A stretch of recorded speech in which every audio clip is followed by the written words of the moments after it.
And now to Russia, preparing for its first ever Winter Olympic Games, but the run-up to the contest in the city of Sochi has been marred by terrorism concerns. Those concerns are centered on separatists in the northern Caucasus region who have waged a war of independence against Russia. VOA Moscow correspondent Brooke talked with On Assignment's Alexiou about this threat and the push to keep the Olympics safe. 6 months ago, Doku Umarov, who's head of the radical Islamist group in southern Russia, threatened to disrupt the Olympics and in Sochi, which is traditionally an ethnic heartland for people in southern Russia, Muslim southern Russia. Now, nothing happened till last month when 2 bombs went off in Volgograd, killing 34 people. The strategy seems to have been to hit the soft targets. It was a bus stop and a train station.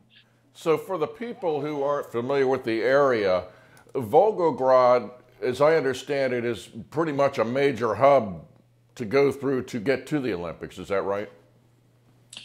Well, it's what I call a soft target because it's in a largely Slavic Christian area. So it's not under a lot of pressure by the police, and so it's easier to hit.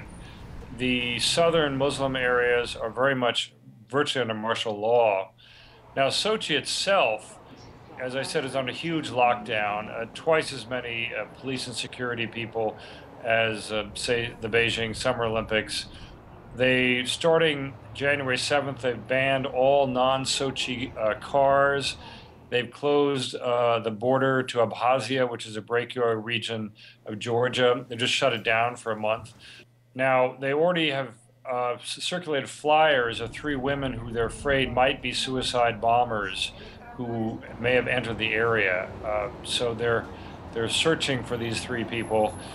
And one of them is a so-called Black Widow. Basically, her husband was a suspected terrorist and was killed. And there is a history in the southern Islamic part of Russia where the widows of men killed often become suicide bombers and have taken out subways, have taken out even airplanes. So Russians are very sensitive about this. But there's a second fear in that these could be Slavic terrorists. Russians often fall very easily into profiling, where they look for the kind of person that historically, ethnically comes from the Muslim part of the country. But there have been a lot of conversions by ethnic Slavs to Islam, and some of them, a very small minority, tend to be very extremist, and they're the ones that could slip between the cracks here. There's also, the United States has offered to help Russia with anything they might need or request. Is there any indication, at least at this point, that Russia is willing to allow the U.S. to help them? Philip, the U.S. offered 2 Navy ships in the Black Sea. Not really sure what concrete help that will be. More importantly, starting about a year ago, the FBI offered to share intelligence.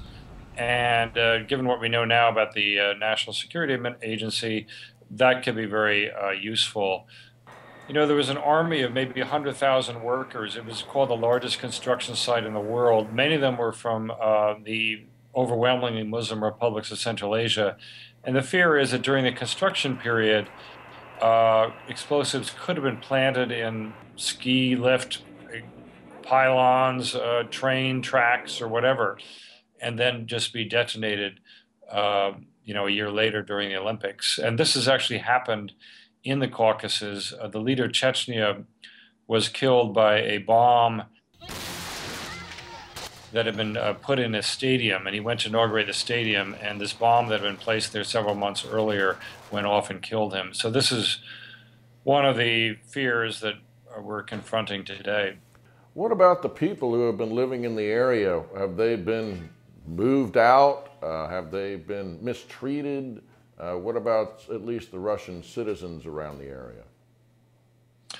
Well, they've been kicked around a bit, to be frank. On one level, the people in the direct path of the Olympic areas have basically been bought out and moved to less attractive places. Obviously, they're not happy with that. There have been serious complaints that some of the workers were not paid.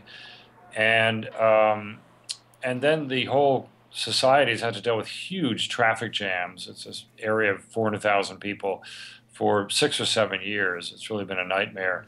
But hopefully all this will be over and the show will go on. VOA's Moscow correspondent Jim Brooke. These Winter Games in Sochi will be the most expensive Olympics in history at $50 billion, $10 billion more than China spent on the Beijing Summer Games in 2008. That is quite a lot of money. Oh, yeah.